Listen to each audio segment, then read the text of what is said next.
maybe you read or maybe you hear about the word direction. Jadi ketika kata direction itu kalian lihat, kalian baca, kalian dengar, kalian sudah mengetahui apa kira-kira itu tentang, yaitu tentang how to tell somebody else, ya, untuk menjelaskan kepada seseorang how to get to any place, ya, bagaimana cara kita supaya sampai ke suatu tempat. So whenever we talk about direction, ketika kita berbicara tentang direction, kita akan berurusan dengan beberapa kata berikut. Yang pertama itu adalah street, kemudian yang kedua itu adalah road, ada juga path, ada juga way. Jadi macam-macam. Kalau street itu jalan, tapi nanti berbeda antara jalan, nantilah banyak konsepnya. Yang penting kita paham ketika orang berbicara tentang street, berarti itu adalah jalan yang rapi. Ketika dia berbicara tentang road, berarti jalannya agak kasar, agak bergelombang, jelek lah. Kemudian ada path, ada way, itu juga. Pokoknya dia berurusan dengan jalan. Baik, kemudian kita juga harus alert atau waspadalah tentang arah. Itu arah turn right, belok kanan, atau turn left, belok kiri, dan lurus atau straight on, bukan strike on ya, tapi straight on, lurus.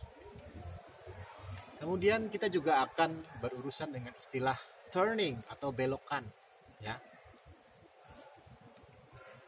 Dan yang mungkin ini kosakata baru, junction. Junction itu adalah simpangan. Kalau di jalan itu ada simpang.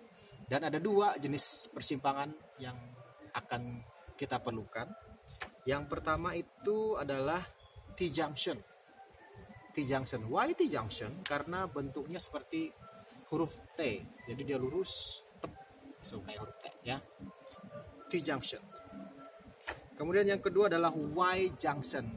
Kenapa Y-junction bisa dipahami? Yes, because it is the same as letter Y, ya.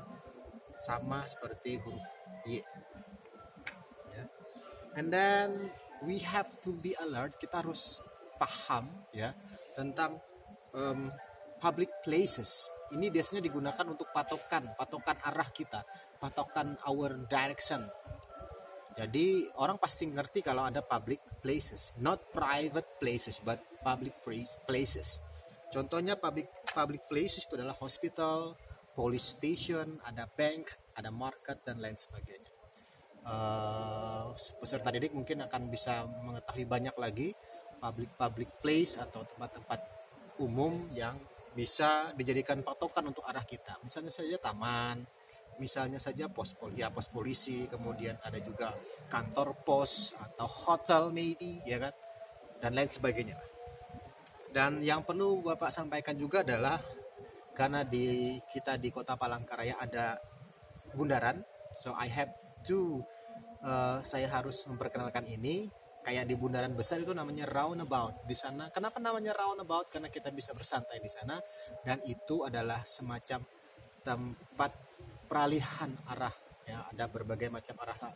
Kalau tidak salah itu ada 5 sampai 6 arah jalan yang harus dipecah oleh roundabout atau bundaran. Namanya roundabout, oke?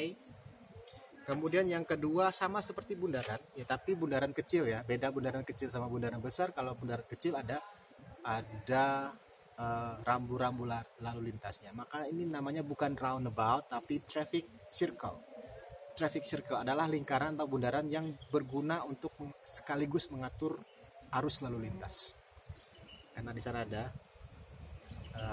traffic light, ada rambu-rambu lalu lintas, lampu lalu lintas. Kemudian maybe we will also need some term. Kita juga akan perlu beberapa istilah seperti about 10 meters atau about 100 meters, ya.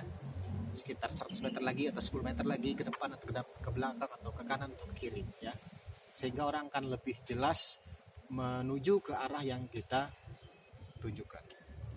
Dan yang terakhir penjelasan adalah tentang posisi arah yang kita tunjukkan kepada seseorang. Kita mungkin perlu kata next to, setelah, before sebelum, after sesudah, across di seberang, ya. Next to itu tepat di sebelahnya, next to, ya, di sebelah kantor pos, di sebelah hotel, ya, next to the hotel. Kalau after bisa ada beberapa jarak, ya, sambil